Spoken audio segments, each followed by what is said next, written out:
હે બકુલભાઈ આવે છે? હે બકુલભાઈ, હું લેવા આવ્યા? એ કાઈ નહીં, વોકિંગ કરવા નીકળ્યો તો. મેં કીધું મમરાભાઈ ની દુકાને આંટો મારતો જાવ ને. ઠીક.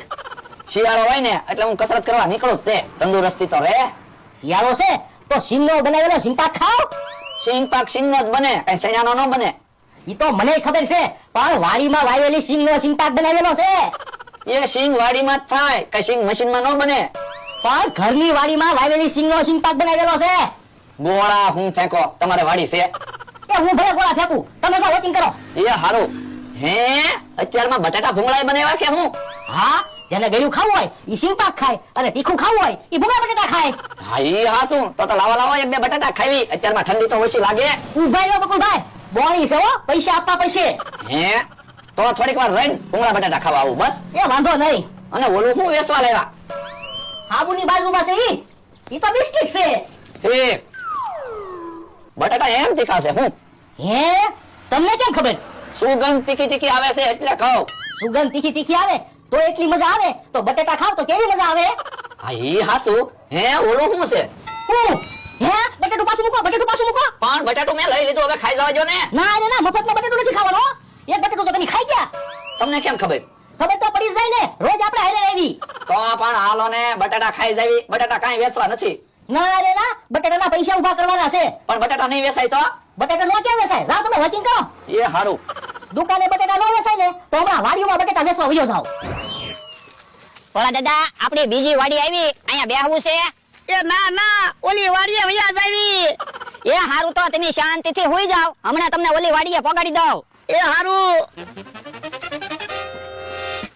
હે કેમ ભોળા દાદાને રેંકડીમાં નાખીને જાશો? ધીમે ધીમે બોલો, ભોળા દાદા હુતા છે. હે હું છું? એ તાવ આવ્યો. જો બોલો, કાલ તો કાંઈ નહોતું અને ઘડીકમાં કેમ તાવ આવી ગયો?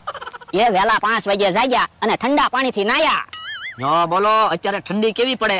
વેલા 5 વાગે ઠંડા પાણીથી થોડું નવાય તો તાવ આવી જ જાય ને. પણ ઠંડા પાણીથી નાયા એમાં તાવ નથી આવ્યો. તો એ નાઈન પછી મને કે મારે લીંબુ પાણી પીવું છે, તો મેં એને લીંબુ પાણી પાયું. તો તાવ આવી જ જાય ને. વેલા 5 વાગે જાગો, ઠંડા પાણીએ નાવ અને પછી લીંબુ પાણી પીવો તો તાવ ન આવે. બીજું થાય હું? પણ લીંબુ પાણી પીધું એમાં કઈ તાવ નથી આવ્યો. તો એ લીંબુ પાણી પીધું પછી તો થોડીક વાર રહીને છાશ ને રોટલો ખાધું. હે વેલા 5 વાગે જાગ્યા, ઠંડા પાણીએ નાયા, પછી લીંબુ પાણી પીધું અને પછી છાશ ને રોટલો ખાધું તો તાવ જ આવે ને. પણ છાશ ને રોટલો ખાધું એમાં કઈ તાવ નથી આવ્યો. તો છાશ ને રોટલો ખાધું પછી તો થોડીક વાર રહીને ગામમાં લગન હતા ત્યાં જમવાઈ ગયા.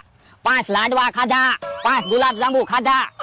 જો બોલો, વેલા 5 વાગે જાગ્યા, પછી ઠંડા પાણીએ નાયા, પછી લીંબુ પાણી પીધું, પછી છાશ ને રોટલો ખાધો, પછી લગનમાં જમવા ગયા, ત્યાં 5 લાડવા ને 5 ગુલાબ જાંબુ ખાઈ ગયા તો પછી તાવ આવી જ જાય ને. પણ લાડવા અને ગુલાબ જાંબુ ખાધા એમાં કઈ તાવ નથી આવ્યો. તો એ લાડવા અને ગુલાબ જાંબુ ને એવું ખાઈને પછી વાડીએ આવ્યા તો મને કે બહુ ખવાઈ ગયું, તો મેં કીધું નાઈ નાખો, તે પાછા ઠંડા પાણીથી નાયા. જો બોલો, વેલા 5 વાગે જાગ્યા, ઠંડા પાણીએ નાયા, પછી લીંબુ પાણી પીધું, પછી છાશ ને રોટલો ખાધો, પછી લગનમાં જમવા ગયા, ત્યાં 5 લાડવા ને 5 ગુલાબ જાંબુ ખાધા અને પછી પાછા ઠંડા પાણીએ નાયા તો તાવ જ આવે ને. બીજું શું થાય? પણ ઠંડા પાણીથી નાયા એમાં કઈ તાવ નથી આવ્યો.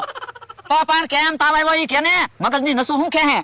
એ ઠંડા પાણીથી નાયા પછી સિંગ વેચવા ગયા થા તો સિંગ નો ભાવ ન આવ્યો, તો પાછા આવીને મને કે મને તાવ આવ્યો. ઠીક. હાલો તો હવે હું ભોળા દાદા ને ઓલી વાડીએ લઈને જાઉં. ભોળા દાદા ક્યાં ગયા? ઈ આમ પડ્યા.